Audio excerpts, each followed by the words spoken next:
Hello, I welcome you all to session number 1 of chapter 8 of class 9 science and CERT.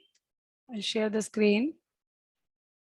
Chapter 8 is a chapter from physics. Science में आपको पता है 3 subject होते हैं, physics, chemistry, biology. आप पहले पढ़ चुके हैं, बायो केमिस्ट्री के 4 चैप्टर्स पढ़ चुके हैं और आपने पढ़ लिए बायोलॉजी के 4 चैप्टर पढ़ लिए। अब आप शुरू कर रहे हैं फिजिक्स। तो फिजिक्स में पहला चैप्टर आपका है चैप्टर 8 मोशन। एक ऑब्जेक्ट को मोशन में कब कहा जाता है? जब वो अपनी स्थिति, जिस जगह पर वो है, वो बदल जाए समय के साथ। जब हम पार्क की तरफ जाते हैं, घर के दरवाजे से हम बाहर कदम बढ़ाते हैं, तो जब हम घर के दरवाजे पे खड़े, यहाँ से हमने चलना शुरू किया पार्क के लिए, फिर मैंने पहला कदम रखा तो जहाँ मेरा पैर पड़ा वो पॉइंट जो है वो पोजीशन बदल गई। फिर दूसरे कदम के साथ पोजीशन में मेरी और बदल गई, तीसरे के साथ और बदल गई। तो जो पोजीशन है that will keep on changing है। मैं कहूँगी कि ये जो ऑब्जेक्ट है या मैं हूँ जो ऑब्जेक्ट हूँ, उसकी जो है वो मोशन में है। ठीक है, कुछ मोशंस को तो हम सीधा देखकर पता लगा सकते हैं, अरे ये सारे बच्चे तैयार होकर शाम को पार्क में जा रहे हैं, या ये कोई बीमार है तो डॉक्टर के पास जा रहा है। लेकिन कुछ होती हैं जो इनडायरेक्ट एविडेंसेस से हमें पता लगता है कि ये चीज घूम रही है। जैसे कि हवा का घूमना हमें पता चलता है पत्तों के हिलने से, पेड़ों के हिलने से, या मिट्टी के घूमने से जब आंधी आती है। और जो मोशंस हैं वो बहुत कॉम्प्लेक्स होती हैं। स्ट्रेट लाइन मोशन से लेकर सर्कुलर पाथ तक की मोशंस हमें देखने को मिलती हैं। गोल गोल घूम के चीजें मूव करती हैं, और कई चीजें रोटेट करके मूव करती हैं, कोई वाइब्रेट करती हैं। आपको पता है रोटेशन का मतलब है गोल गोल घूमना, और वाइब्रेशन माने जैसे आपका फोन वाइब्रेट करता है। ठीक है, अब हम मोशन को डिस्क्राइब करेंगे, इसको जरा वृतांत वर्णन करेंगे।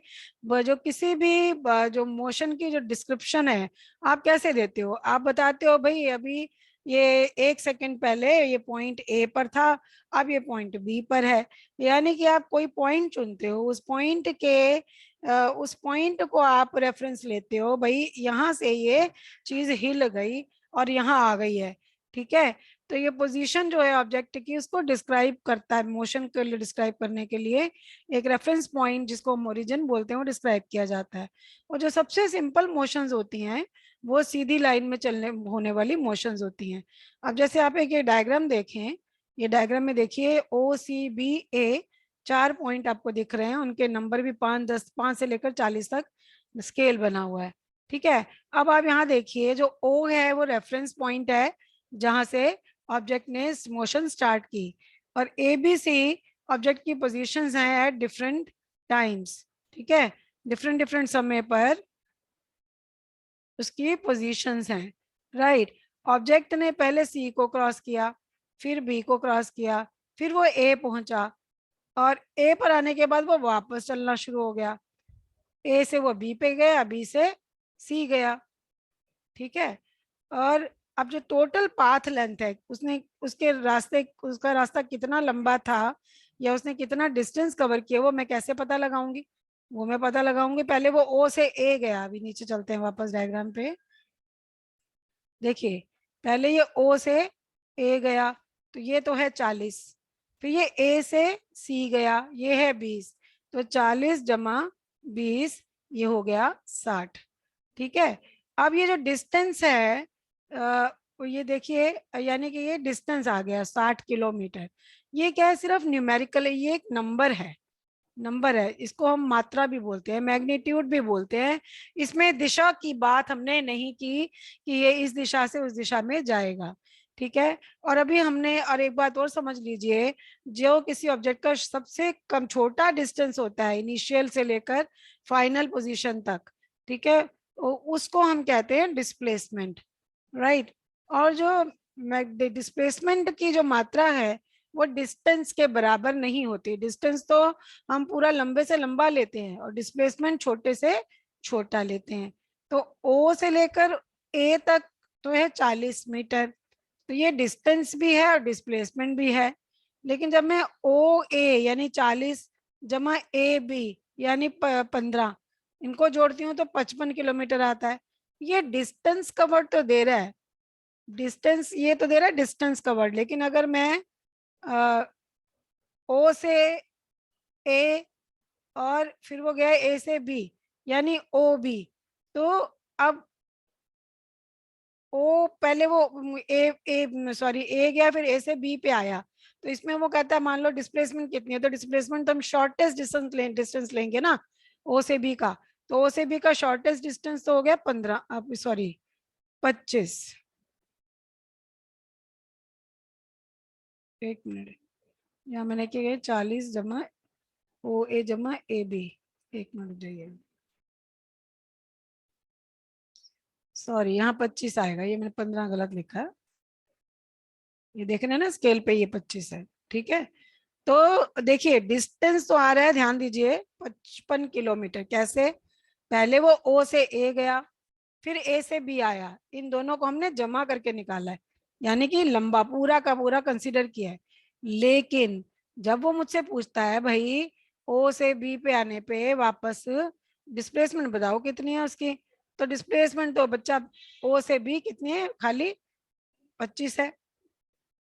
ठीक है ना, 25 है, यानी और 25 और 55 तो कहीं से भी इक्वल नहीं है, यानी 25 कम है 55 ज्यादा, यानी कि डिस्टेंस ज्यादा डिस्प्लेसमेंट कम है, क्योंकि डिस्प्लेसमेंट की डेफिनेशन ही यही है, shortest distance measured from initial to final position of an object. ठीक है, फिर हम बात करेंगे कि क्या जो मात्रा है डिस्प्लेसमेंट की वो जीरो हो सकती है। बिल्कुल हो सकती है, क्योंकि मान लीजिए यहाँ पर ऑब्जेक्ट मेरा ओ से चला था फिर ए पे गया और ए से वापस ओ पे ही आ गया, तो यही इसकी फाइनल पोजीशन है, यही इसकी इनिशियल पोजीशन है ना। तो इसका डिस्टेंस कवर्ड तो जीरो हो गया, इसका डिस्प्लेसमेंट तो जीरो हो गया।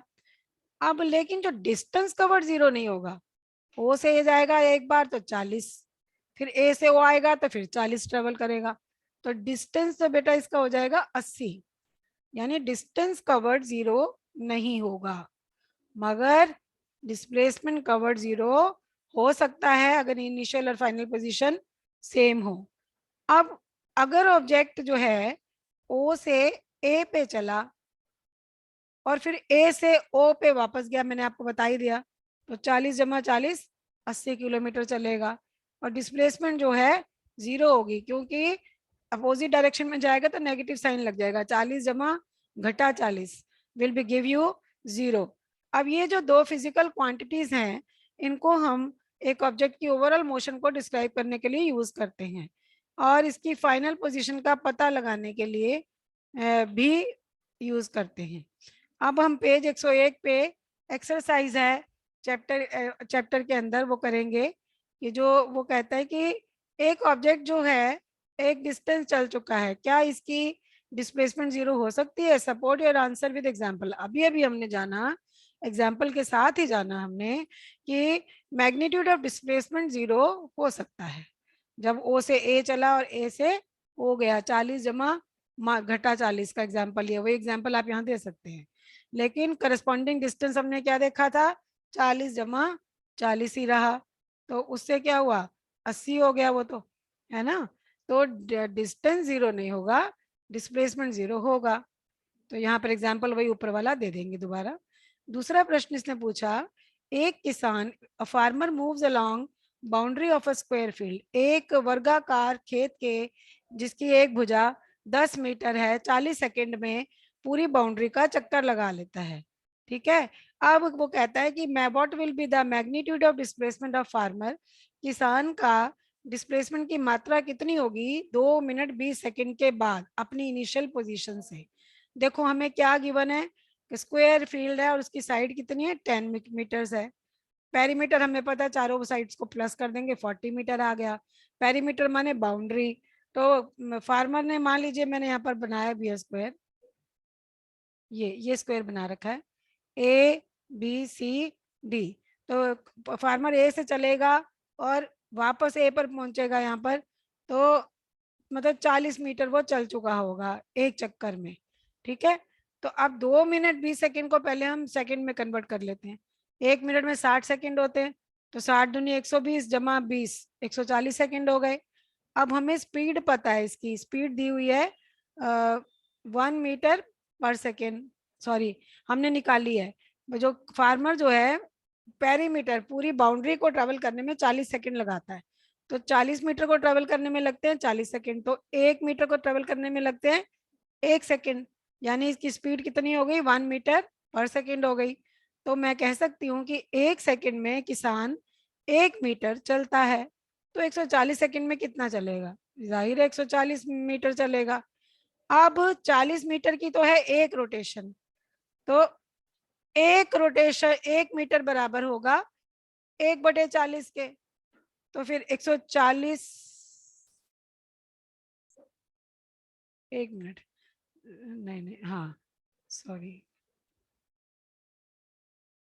1 मिनट, यहाँ मैंने क्या लिख दिया 1 मीटर, नो, अच्छा 1 सेकंड में, हाँ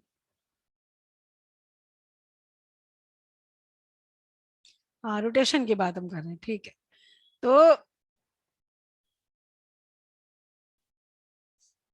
140 नहीं, यहाँ ये गलत लिखा है, 1 मिनट, 140 मीटर्स में एक बार रोटेट करता है।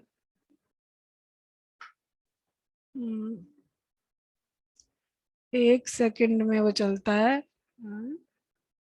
ये क्या कर रही मैं, यहाँ पर आपको ये करना है, हाँ इसने हमें 140 सेकंड हमने कन्वर्ट कर लिया ना, ठीक है। तो यहाँ पर हम ये कहेंगे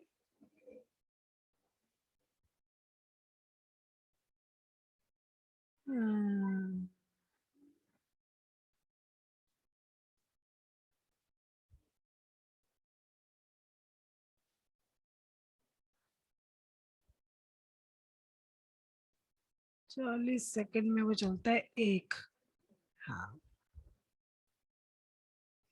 तो यहाँ पर हम लिखेंगे 40 सेकंड में वो चलता है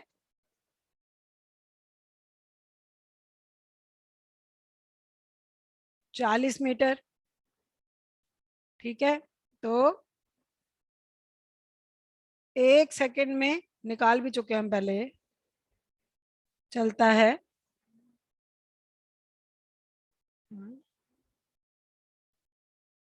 क्या हो गया, just give me 1 minute, sorry, हमने यहाँ पर एक रोटेशन किया ना, अच्छा पहले रोटेशन निकाल लेते हैं, ठीक है। अब उसका एक पूरी बाउंड्री का चक्कर खत्म होता है तो उसकी एक रोटेशन पूरी होती है, ठीक है।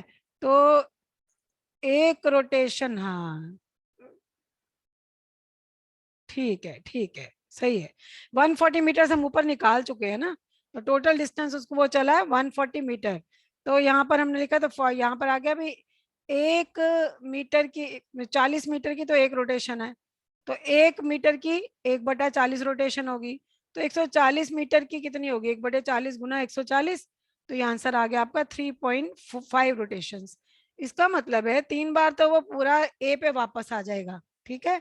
लेकिन अगली बार वो ए से चलेगा, आप डायग्राम में देखिए, ए से बी चलेगा और बी से सी चलेगा, बस ये यहाँ रुक जाएगा, ठीक है। दो ही तो भुजा चलेगा ना, 20 चलेगा, है ना, 120 + 20 की हमने बात की है ना, 3.5, तो भाई देखो दो भुजाएं बची हैं, दो वो चल लेगा, ठीक है। तो लास्ट रोटेशन में, अरे यार क्या चला गया, लास्ट रोटेशन में वो इस डायग्राम में आप देखिए वो पॉइंट सी पर पहुंचेगा, ए से बी, बी से सी। अब अब अब हमने जो डिस्प्लेसमेंट कैसे डिफाइन की है, शॉर्टेस्ट डिस्टेंस, शॉर्टेस्ट डिस्टेंस हम लेते हैं, इसको मैं ऐसे नहीं नापूंगी, इसको मैं नापूंगी, इसको ए से बी, बी से सी नहीं नापूंगी, सीधा ए से सी नापूंगी। तो ए से ये राइट एंगल ट्राइंगल है, पाइथागोरस थ्योरम आपने पढ़ी हुई है, इसको हाइपोटेन्यूज बोलेंगे इसमें एसी को, तो एसी हाइपोटेन्यूज है ट्राइंगल का। ए बी और बी सी जो है स्क्वायर की साइड है, दोनों 10 मीटर है, ठीक है। और पाइथागोरस थ्योरम के हिसाब से hypotenuse square is equal to base square plus perpendicular square, right. तो 10 का स्क्वायर जमा 10 का स्क्वायर 200 हो गए, और 200 का स्क्वायर रूट निकालेंगे तो आपको हाइपोटेन्यूज मिल जाएगा, क्या डिस्प्लेसमेंट है, आप कैलकुलेट कर लीजिएगा। फिर आता है क्वेश्चन नंबर 3। क्वेश्चन नंबर 3 है, which of the following is true for displacement, it can not be zero, displacement can not be zero, अच्छा its magnitude be greater than the distance, दोनों ही गलत है। दोनों गलत क्यों है, क्योंकि फाइनल और इनिशियल पोजीशन जब सेम होती हैं ऑब्जेक्ट की तो ये 0 होगी, हम अभी पढ़ के आए हैं ऊपर। ठीक है, और दूसरा इसका मैग्नीट्यूड डिस्टेंस से ज्यादा हो ही नहीं सकता क्योंकि ये तो होता ही शॉर्टेस्ट है, शॉर्टेस्ट डिस्टेंस होता है। अब आगे हम पढ़ेंगे यूनिफॉर्म मोशन है नॉन यूनिफॉर्म मोशन।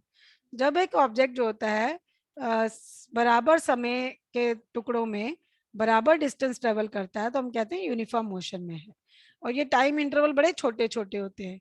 और जब ऑब्जेक्ट अनइक्वल डिस्टेंसेस ट्रेवल करता है और टाइम इंटरवल इक्वल होते हैं तो हम कहते हैं मोशन नॉन नॉन यूनिफॉर्म। जैसे कि एक बच्चा पार्क में जॉगिंग कर रहा है, कभी तेजी से तेज हो जाएगा, कभी धीरे करेगा, है ना। और किसी ऑब्जेक्ट का रेट ऑफ मोशन निकालना हो तो कैसे निकालेंगे? रेट है कि जो डिस्टेंस उसने ट्रेवल किया है यूनिट टाइम में कितना डिस्टेंस ट्रेवल किया। जैसे हम हर, मान लो हमें 10 मैंगोज का रेट पता है, एक का निकालना, तो हम लिखेंगे 10 का रेट है 100 रुपए, तो एक का निकालो 100/10 करके, तो ऐसे ही ये निकल जाता है रेट ऑफ मोशन। तो जब हम रेट ऑफ मोशन निकालते हैं डिस्टेंस बटे unit time, distance in unit time, तो जो डिस्टेंस यूनिट टाइम में कोई ऑब्जेक्ट ट्रेवल करता है इसका नाम है स्पीड।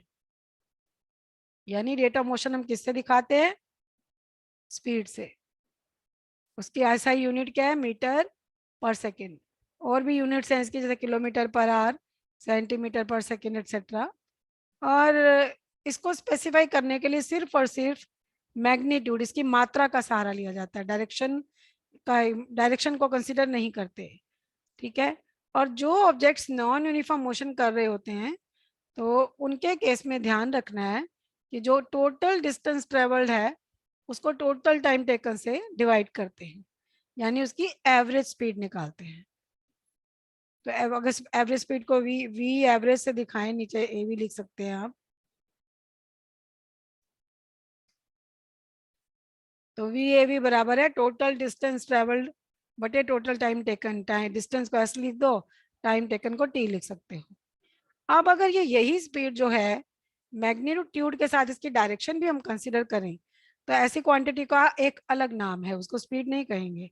जब स्पीड और डायरेक्शन दोनों साथ साथ जिक्र किया जाता है तो वो वेलोसिटी कहलाती है। ये यूनिफॉर्म भी हो सकती है और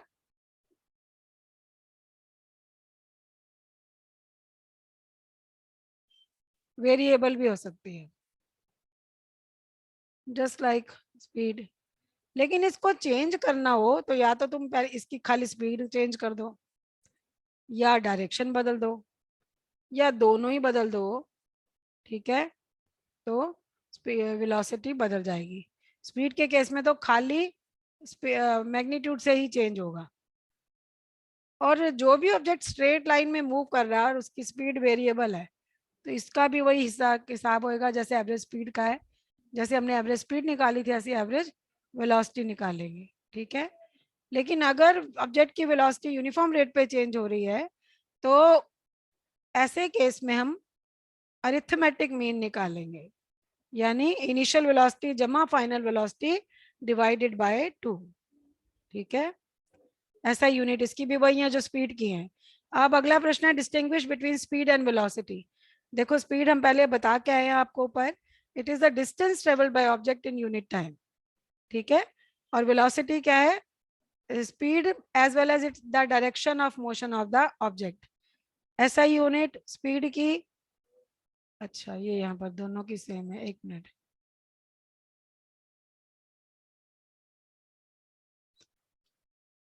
यहाँ पर आ जाएगा changed by changing speed only.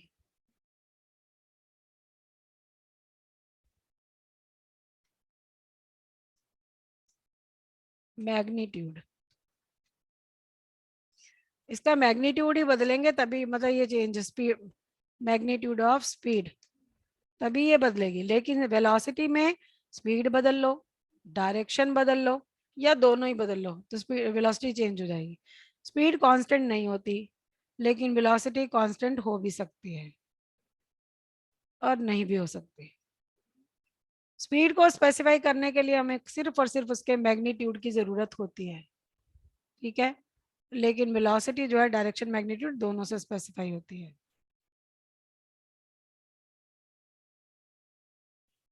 और इसमें एवरेज स्पीड निकालनी हो तो total distance travel divided by total time taken निकालते हैं, जबकि वेलोसिटी के लिए दोनों को प्लस करके 2 से डिवाइड कर देते हैं।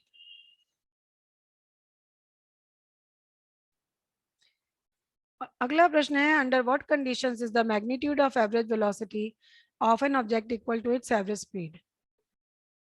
देखिए, कोई भी ऑब्जेक्ट जो स्ट्रेट लाइन में बदलती हुई स्पीड पर चलता है, ठीक है, उसका जो रेट ऑफ मोशन है उसको एवरेज वेलोसिटी की तरह, वो तो हम बता चुके ऊपर, वो जो भी अभी हमने ये डिस्कस किया है। अगला प्रश्न है, what does the odometer of an automobile measure. ये स्पीडोमीटर के नीचे लगा होता है, ये टोटल डिस्टेंस कितना ट्रेवल किया है ऑब्जेक्ट ने, इसको ऑटो ने, ये बताता है। What does the path of an object look like when it is in uniform motion. जब मोशन यूनिफॉर्म है तो वो बिल्कुल स्ट्रेट लाइन की तरह लगता है। फिर अगला प्रश्न है, during an experiment the signal from a spaceship reached the ground station in 5 minutes. What was its distance from ground station?